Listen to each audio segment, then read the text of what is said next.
Abençoe-nos, Deus, bondoso Jesus e os amigos espirituais já presentes. Saudações fraternais à mesa, coordenadora dos trabalhos, aos representantes da FEB e a todos os presentes, e especialmente aos queridos confrades do Mato Grosso do Sul, que tão bem têm nos recebido. Então, a todos, senhoras e senhores, um bom dia. Estamos entre os anos de 1290 e 1336. Em Portugal, na região de Estremoz, 13 senhoras, sulcadas pela dor, pelos sofrimentos, buscavam a caridade.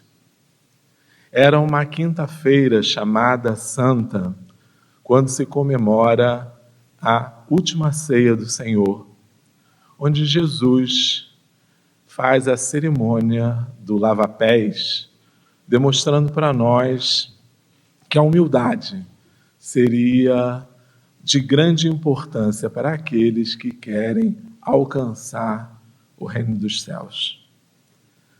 As 13 senhoras reunidas teriam os pés lavados pela rainha de Portugal, Isabel de Aragão, que tinha na sua vida, na constância de seus dias, a prática da caridade.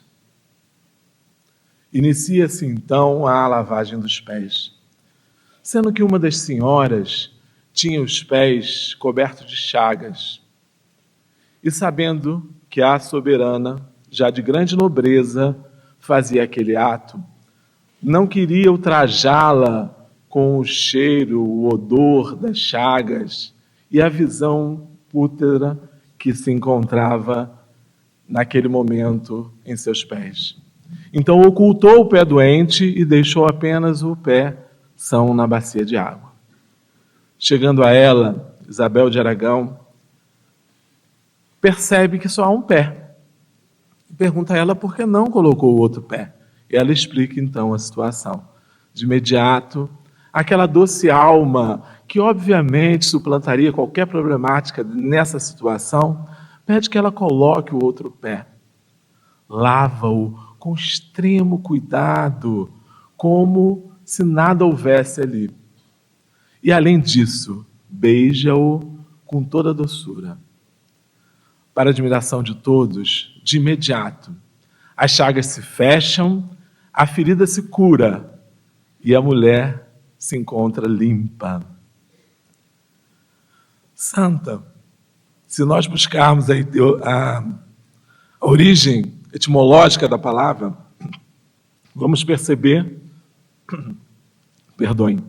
que santidade está ligada à saúde da alma, a alma que não tem mais mazelas.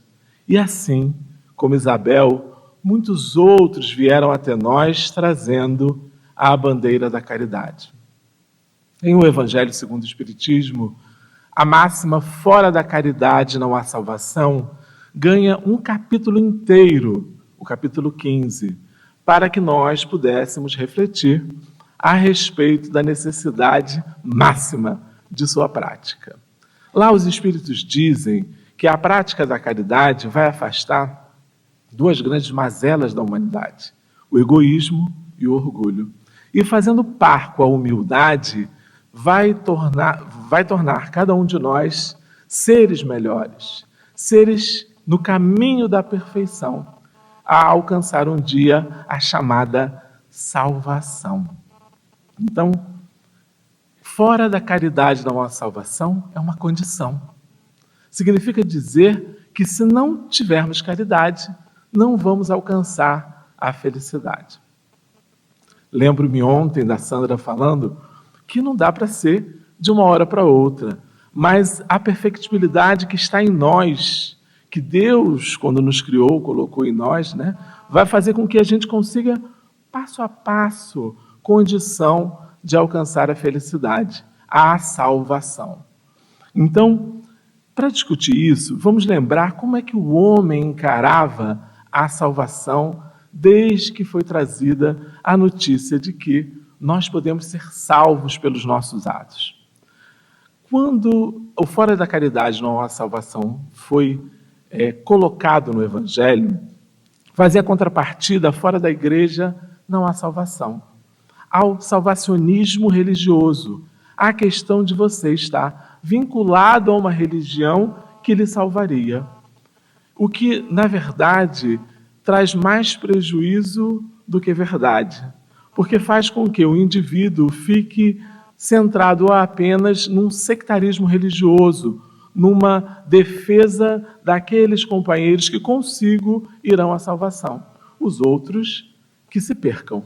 O que me interessa são aqueles que estão junto comigo, no meu grupo, na minha comunidade. Já o Espiritismo traz a visão que o objetivo da religião é conduzir a Deus o homem. Ora, este não chega a Deus quando se torna perfeito, senão quando se torna perfeito. Logo, toda religião que não torna melhor o homem não alcança o seu objetivo. Está lá no capítulo 8.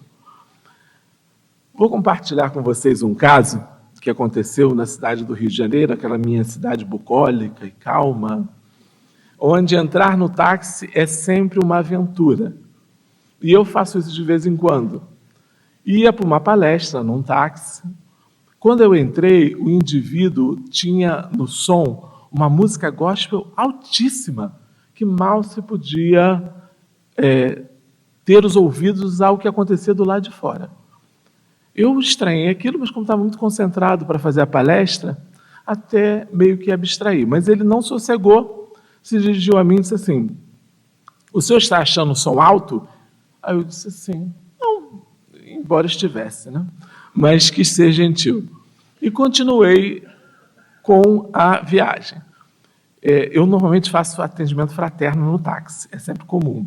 E ele começou a contar a vida, começou a explicar toda a situação que tinha na vida dele. E eu fui ouvindo, dando pequenas opiniões, nada que pudesse fazer nenhum tipo de interferência, né?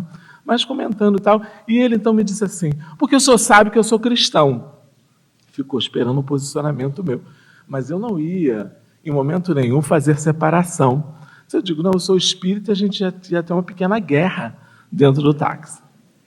Então, fomos seguindo a viagem. Quando chegou a um determinado momento da viagem, já para chegar perto da instituição, ele disse assim: olha, eu vou lhe contar uma coisa. Eu sou cristão, e repetia isso constantemente. Ele disse assim: outro dia entrou uma senhora no táxi, eu estava com a música, e ela disse assim: senhor, baixa essa música. Eu disse: não vou baixar não, porque aqui quem manda sou eu. Abri a porta e joguei ela para fora do táxi. Eu já achei uma violência extrema. Mas piorou, porque ele disse: com o carro andando. Aí eu disse: misericórdia. Naquele momento eu pensei: sou o próximo, ou poderia ter sido. Mas os bons espíritos me inspiraram a não pedir para baixar a música. E aportamos no centro espírita, quando ele me pergunta: o senhor acha que eu fiz certo? Eu, atônito, vi as portas do centro e disse: chegou o meu destino, eu abri a porta e saí, para não ter que respondê-lo, porque ele sabe-se lá o que iria acontecer. Então, não basta dizer Senhor, Senhor, não basta se alinhar a uma religião, não basta dizer que é cristão. É preciso transformar o homem velho em homem novo. Então, a prática da caridade, a vivência na caridade nos mostra que não há salvacionismo. De forma alguma nós podemos dizer que uma religião, que um grupamento religioso vai levar alguém à perfeição. O que nós precisamos, então, é ver cadê o homem? O que tem no homem? Como é que eu posso conhecer o homem? Lembrando que o homem, nós falamos do espírito reencarnado, né? Que tem sucessivas reencarnações e oportunidades de se transformar. Diz os espíritos também: todos os deveres do homem se reúnem nesta máxima: fora da caridade não há salvação. Então precisamos prescrever e passar por essa máxima todos os deveres de nossas vidas, todas as ações do dia a dia, como numa espécie de peneira, onde nós fôssemos ali deixar que passe somente o que a caridade aceitaria, o que a prática da caridade nos permitiria. Então, é condição, meus irmãos, para que a gente possa estar bem. Então, nós precisamos de autossalvação. Autossalvação que começa com a autoeducação, com a transformação do ser, que, como eu disse, é paulatina, não é de imediato. Normalmente, quando nós filiamos ao Espiritismo, nós temos a tendência de achar, como houve uma pergunta, se eu não me engano, para a Beth, eu já estou salvo, né? Não é bem assim, né? A gente tem a luz, a iluminação, o conhecimento, o contato com uma pequena parte da verdade, que nos faz entender como é que deve se proceder. Mas, para alcançar, é preciso esforço, é preciso que nós tomemos conta das nossas vidas, vasculhando cada dia, como dizia Santo Agostinho, vendo o que é bom, o que não é, o que eu fiz de errado que devo apartar, o que fiz de certo e devo conservar. Aí Pitágoras, lá em 500 anos de Cristo, já nos diz o seguinte: ajuda teu semelhante a levantar a sua carga, porém não a levá-la. Então, nessa autossalvação, a gente tem que ajudar o nosso semelhante, mas pensar que a gente não vai levar a carga por ele, né? Cada um tem a sua cota a dar, mesmo que seja alguém muito querido, alguém muito próximo de nós, é preciso que nós vejamos o indivíduo e deixemos que ele cresça por si, e nós também façamos isso por nossa parte. Paulo diz o seguinte: Deus retribuirá a cada um segundo suas obras, e a cada um de nós prestará contas de si mesmo a Deus. Então, aqui reforça a questão do cuidado conosco.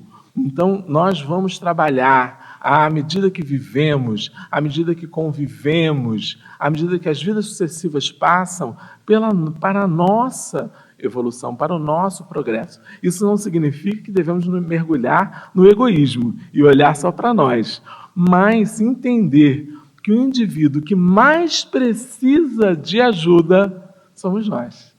Porque nós, renovados, modificaremos a sociedade, modificaremos o mundo, modificaremos toda a humanidade universal. Então, a transformação inicial começa em nós, que em algum momento, como disse a Sandra, onde nos perdemos aí no caminho e que Deus quis para nós, né? Fazendo as nossas opções pelo exercício do livre-arbítrio e optamos, às vezes, por ações equivocadas. Pedro diz ainda, olha, o amor cobre uma multidão de pecados. Então, enquanto trabalhamos por nós, trabalhamos também pelo outro. Então, conseguimos, nesse momento, quando vivemos a caridade, quando buscamos a autossalvação, também apagamos aquele passado delituoso. E eu nem vou perguntar ao auditório o que seria um crime. Então, levante a mão quem não tenha um passado delituoso, né?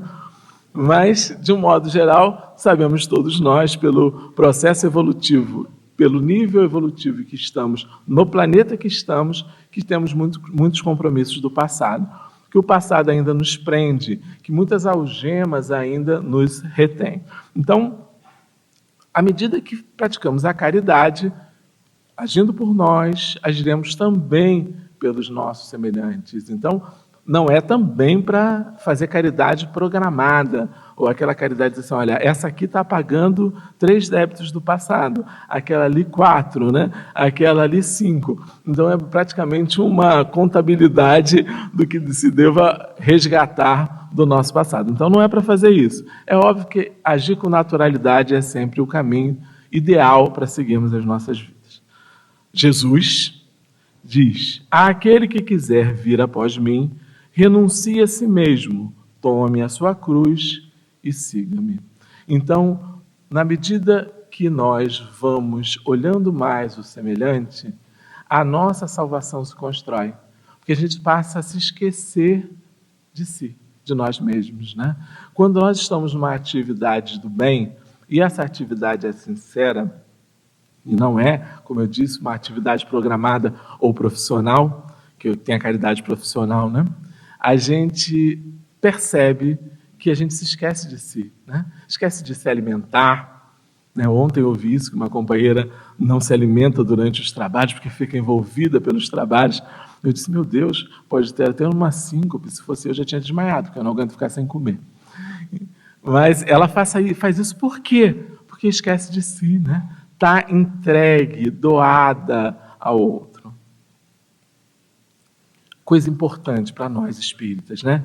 O espiritismo, de acordo com o Evangelho, admitindo a salvação para todos, independente de qualquer crença, contando que a lei de Deus seja observada, não diz, fora do espiritismo não há salvação.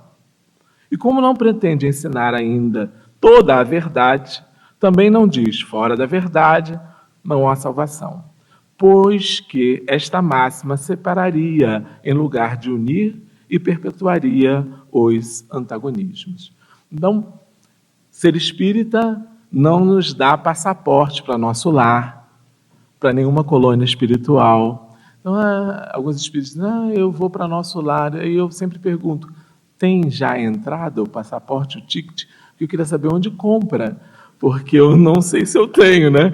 Se está registrado ou não. Então, não é a adesão ao espiritismo, mas o comprometimento com as máximas que o espiritismo traz, com a luz que o espiritismo traz, com o conhecimento que o espiritismo traz, né? Quando a gente fala luz, fala de iluminação, do conhecimento. Então, trazer o conhecimento. Também não diz a doutrina que fora da verdade não há salvação, porque nós, no atual estágio evolutivo, não encontraríamos a verdade em plenitude. A verdade ainda nos é um pedacinho, uma fração da verdade absoluta, que é o momento, que será o momento que, quando nós alcançarmos, estaremos em estado de felicidade, muito mais para frente, muito mais além. Então, a verdade, Pilatos perdeu uma oportunidade, me lembrei agora, tremenda, né? Quando estava naquele diálogo com Jesus e diz a Jesus, o que é a verdade? Aí vira-se e vai ter com os fariseus. Não espera Jesus dizer, né? E quando volta, Jesus cala-se. Mas poderia ter dito que é verdade, né? Que oportunidade. Pilatos até hoje deve se arrepender. Se ele estiver aqui presente, ele já deve estar refletindo sobre isso. A oportunidade de saber o que é verdade, que seja uma fraçãozinha com o nosso entendimento, seria importante. Mas nem fora do espiritismo não há salvação, nem fora da verdade não há salvação. A verdadeira caridade, então, meus irmãos, é a caridade trazida por São Paulo, lá em 1ª Carta aos Coríntios 13, de 4 a 13. 13, de 4 a 13. Só peguei o trechinho final, mas lá Paulo faz exaltação máxima à caridade. Caridade e amor vão se confundir, porque a origem grega da palavra caritatis significa amor, né? Então, vamos falando de caridade e amor, estamos mais ou menos falando do mesmo assunto. E diz ele no final, olha, agora, estas 3 virtudes, a fé, a esperança e a caridade permanecem, mas, dentre elas, a mais excelente é a caridade. Nós passamos muito tempo com aquela ideia do salvacionismo, em que as religiões centravam na fé, primeiro na fé aos dogmas, na igreja tradicional, e depois na igreja reformada, na fé cega, centravam na fé a salvação. E até hoje é assim. Basta, na igreja reformada, que se creia. Basta, na igreja tradicional, que se creia. Já para a visão da caridade, fora da caridade não há salvação, sendo a caridade uma condição, a caridade sobrepõe todos esses sentimentos, inclusive a fé. Na verdade, ela só sobrepõe porque ela os contém. Então, ela contém a fé raciocinada, ela contém a abnegação, a resignação, ela contém a benevolência, a indulgência, o perdão. Dentro da caridade tem que ter isso tudo. Por isso que, para a gente localizar a caridade verdadeira, nós devemos apartar a caridade, como eu disse, protocolar.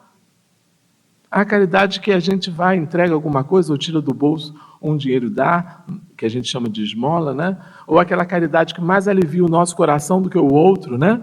Já viram aquela questão? O indivíduo não tem fome, mas você dá um prato de comer. Se ele recusa, você vira bicho. Mas ele não estava com fome, ele precisava, às vezes, ouvir uma palavra, algo do tipo, né? Mas nós fazemos a caridade conforme a nossa vontade, não conforme a necessidade. E Paulo diz, então, que mostra a caridade sobrepõe todas as virtudes. Entre a fé, a esperança e a caridade permanecem, mas dentre elas a excelência é da caridade. Dizem ainda os Espíritos, ela é modesta, simples e indulgente. Então, a caridade, ela tem que seguir aquele caminho, né? A mão esquerda não saiba o que faz a vossa mão direita. Ela não pode ser propagada, ela não deve ser exaltada, ela não deve ser bandeira de vida para que todos saibam quem somos nós. Ela tem que ser bandeira de vida para que nós sejamos reconhecidos como cristãos, como espíritas, e não para que recebamos algum tipo de destaque. Quer seja um elogio, quer seja uma recomendação, porque às vezes nós pensamos que o destaque é só a recompensa é só um valor pecuniário, mas também a recompensa, né? Uma bajulação, um salamaleque. Então, é preciso que a gente se abstenha de tudo isso, para que a caridade exista em plenitude. Vou contar um outro caso. Um amigo meu estava numa instituição espírita e ele iria começar a palestra quando uma senhora o chamou. E como o semblante dela era muito carregado, ele preocupou-se, já fez logo uma prece, disse, olha, ela vai me contar algum segredo, alguma coisa muito grave. Chamou-a ao canto para que ela pudesse falar com ele. E era então, dirigindo-se a ele, com aquele semblante pesado, diz ele assim, olha, eu queria lhe pedir uma coisa. O senhor vai fazer a palestra aqui hoje, não vai? Ele disse, vou. Hoje é o último capítulo da novela. Se o senhor pudesse terminar 5 minutos antes, muito me agradaria. Ele, indulgente, praticando a caridade recomendada, resolve silenciar. Mas até diz a ela assim, olha, vá tranquila, assista a palestra com o coração aberto, faz umas recomendações. E ela então assiste a palestra muito atenta e ele, preocupado com a hora, termina 5 minutos antes para atendê-la com certeza. Obviamente, assim que terminou, ela olhou para ele e fez assim. E terminou tudo bem. Então temos que ser indulgentes, até nos casos como esse, né? O socorro da prece, nos recomendam os Espíritos, é um tipo de caridade. Quando nós olhamos pelos nossos semelhantes, quando oramos por aqueles que estão necessitados, oramos até pelos nossos inimigos, né? Aqueles que têm alguma coisa contra nós. A oração nunca se perde. Então, minha mãe é protestante, às vezes o pastor diz assim, estou orando pelo Senhor, querendo me converter. E eu digo assim, muito obrigado, faça bastante oração por mim. Que oração nunca é demais, né? Sempre nos ajuda, sempre chega a nós aquelas bênçãos que saem do coração, vão aos céus e voltam a nós. Então, não esqueçamos da caridade, do socorro, das preces que podemos fazer. A verdadeira caridade é delicada, é engenhosa no dissimular o benefício, no evitar até a simples aparência capaz de melindrar, dado que todo atrito moral aumenta o sofrimento que se origina da necessidade. Cuidado com as exposições que a gente faz, né? Olha, aquele ali é o assistido, tem até uma cadeirinha escrita assistido, e ele senta ali. Cuidado com isso. Tenhamos dó daqueles que estão em estado de necessidade, porque um dia nós também lá estivemos. Né? É a questão de querer fazer ao outro o que gostaríamos que a nós fosse feito. Seus elementos são a benevolência, a indulgência, a abnegação e devotamento. Sobre a abnegação fala em sacrifício, o óbolo da viúva, dado o pouco que tem. Aí está o caminho da verdadeira caridade. Dar do excesso do que sobra, sapato furado, não serve para ninguém. Nós recebemos nas instituições espíritas, né? Sapato furado. Digo, meu Deus, será que a pessoa não percebeu que estava furado? Se não serve para ela, não serve para o outro. Então, é sacrifício, é pegar aquele sapato que usou umas 3, 4 vezes e doar, mesmo as senhoras que gostam dos sapatos. mais sacrifício, mais bênçãos receberá pelo esforço que fez. O devotamento, empenho forte, grande. Então, devotar-se é ter grande empenho. E a caridade necessita de esforço, de trabalho. Não dá para fazer caridade sentado em casa, não dá para fazer caridade pelo computador, né? Eu lembro que quando fui nos Estados Unidos, eu achei muito estranho aquela questão daquelas velas que acendem nas igrejas católicas, botando uma moeda, né? O indivíduo não tem nem trabalho de riscar um fósforo, ele só joga a moedinha e a luz acende. Eu achei curioso aquilo, mas que comodismo, né? A caridade requer movimentação, é o amor em movimento. O amor falado ontem, né? Que a gente precisa tirar de dentro de nós e colocar para se movimentar. A plenitude da caridade, Allan Kardec, a prece segundo o Evangelho. Procuremos, por essa graça que evocamos pela prece, dar o justo valor ao sentimento, a que chamamos caridade, chave com que abrimos as portas do céu. Isto é, a chave com que alcançamos a paz da consciência, o templo do amor, o sacrário da justiça, o tabernáculo da fé. Então, aqui, a caridade é colocada como chave que nos trará paz de consciência. Lembremos que nós não somos destinados ao céu e ao inferno, porque o reino de Deus está dentro de nós. Então, é a nossa consciência que vai nos cobrar. A caridade nos leva à paz de consciência. Imagina, no futuro, onde estivermos, pensar que fizemos o bem, que praticamos a caridade incondicional, que tivemos o amor em relação ao nosso semelhante. Como isso nos trará tranquilidade, paz. O templo do amor. Então, a caridade faz com que nós nos tornemos templos vivos do amor. Seremos assim reconhecidos como a casa do amor, ali presente o amor vivendo dentro de nós. Aquela pessoa que passa e diz assim, fulano é cristão, é espírita, né? A pessoa se reconhece pelo que faz, pelo templo que é, pelo como se mostra.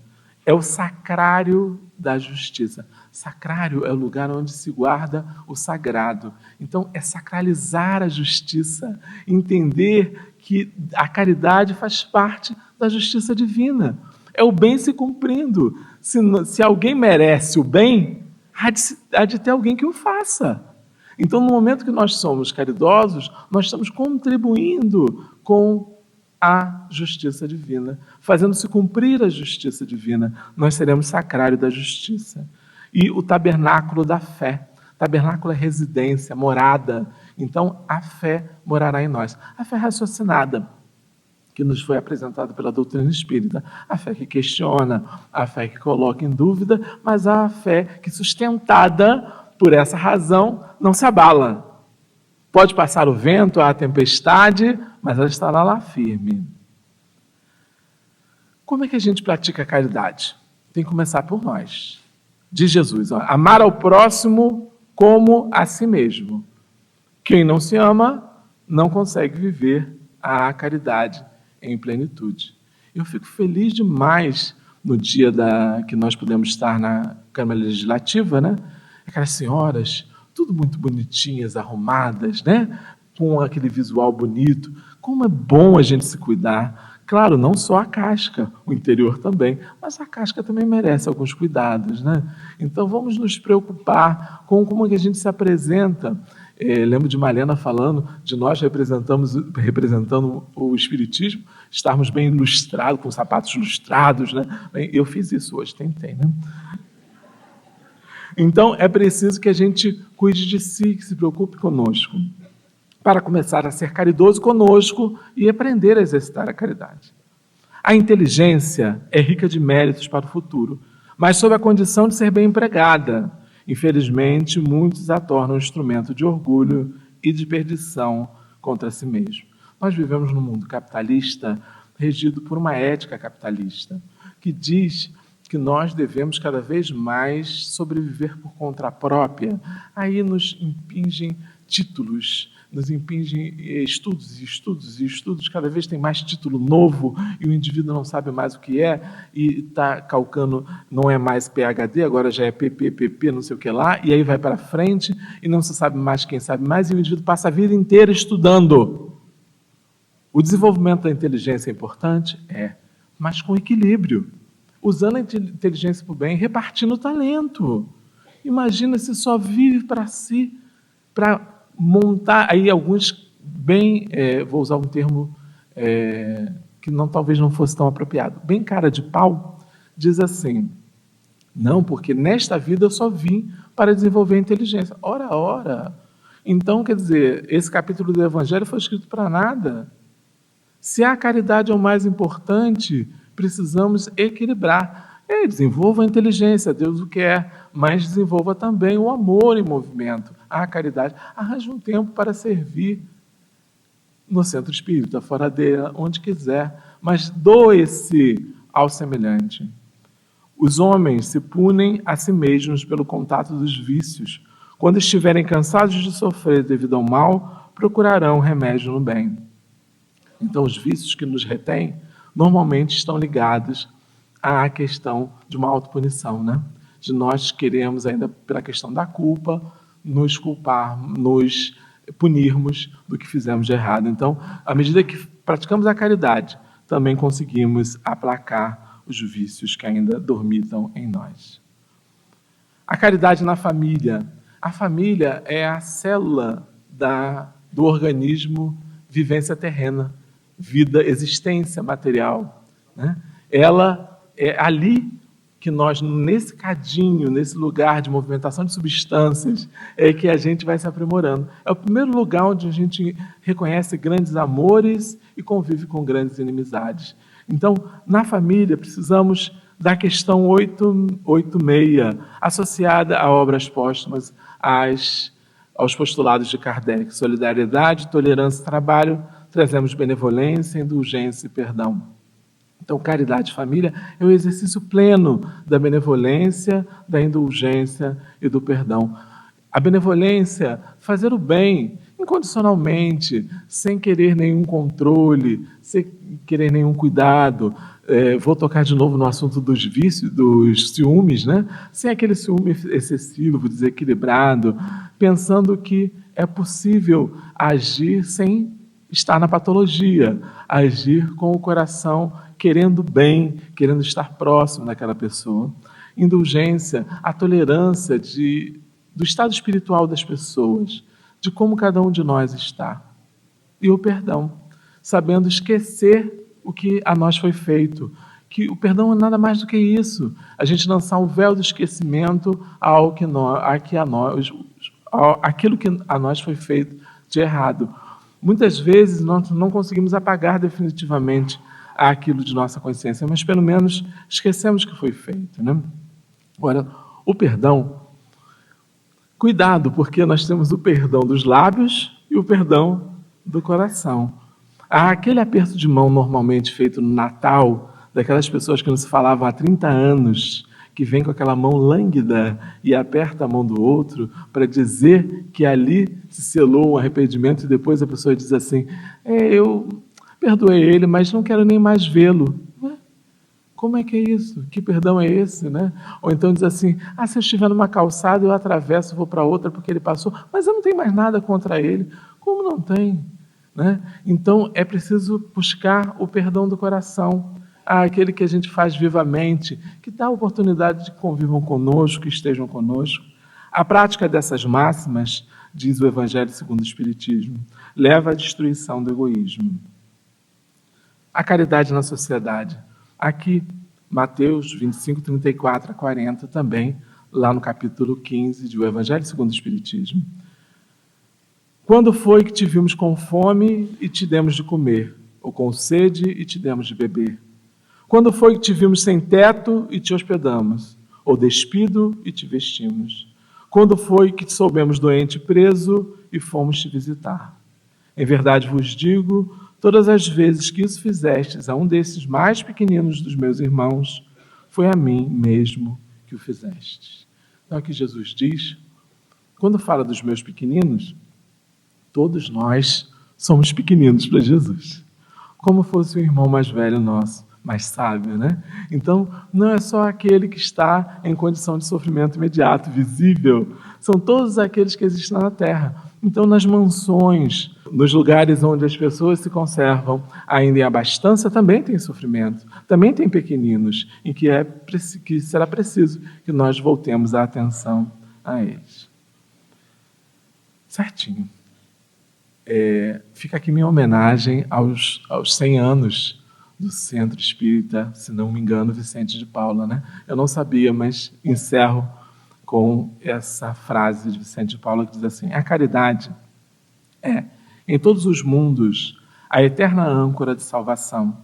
É a mais pura emanação do próprio Criador. É a sua própria virtude dada por Ele à criatura. Como desprezar essa bondade? Pergunta o Espírito Vicente de Paulo. Então, é Deus quem nos deu a caridade. E ela dormita enquanto virtude dentro de nós. É só preciso que ela saia, que a gente possa materializá-la, possa fazê-la existir, possa fazê-la atingir os nossos semelhantes. Lembrando, meus irmãos, como eu disse, é uma máxima que traz uma condição. Se nós não formos caridosos hoje, amanhã e sempre, não alcançaremos a felicidade. Então a caridade é que nos levará à felicidade. Lembro-me de uma mensagem do Espírito Caritas em Lyon, 1865, mais precisamente em novembro de 1865, quando a França passava por um inverno muito rigoroso. O Espírito Caritas veio numa mensagem a nós que dizia mais ou menos assim: faz frio, chove, o vento sopra forte. Abre-me, fiz um longo caminho pelo país da miséria e retorno, coração pisado e as espáduas carregadas pelo fardo de todas as dores. Vi uma mãe dividir um único pedaço de pão com 3 criancinhas e, como era exíguo, não sobrou nada para si. Vi um quarto sem mobiliário, a lareira apagada. Vi o marido entrar em casa sem ter encontrado emprego. Vi a miséria na sua hedionda aflição. Vi criaturas de Deus esquecerem da sua origem mortal diante das provas do caminho. Vi corações se atrofiarem e a dignidade se extinguir sob o verme roedor da necessidade de viver. Vi o materialismo crescer diante da miséria. E em vão gritei: abre-me. Eu sou a caridade. Venho com o coração cheio de ternura. Não choreis mais, venho vos consolar. Mas os infelizes não me ouviram, porque suas entranhas tinham muita fome. Então, meus amados, venho a vós que me escutastes, a vós que sabeis que Carita é a mendiga dos pobres. Venho vos dizer: abre-me bem depressa, meus amados. Vós que sabeis que quando a caridade bate à vossa porta, é porque encontrou muitos infelizes pelo caminho. Abre-me o vosso coração às minhas confidências. Então, meus irmãos, nós possamos abrir os nossos corações à caridade. Agradecido a Deus, a Jesus e à paciência dos senhores e senhoras,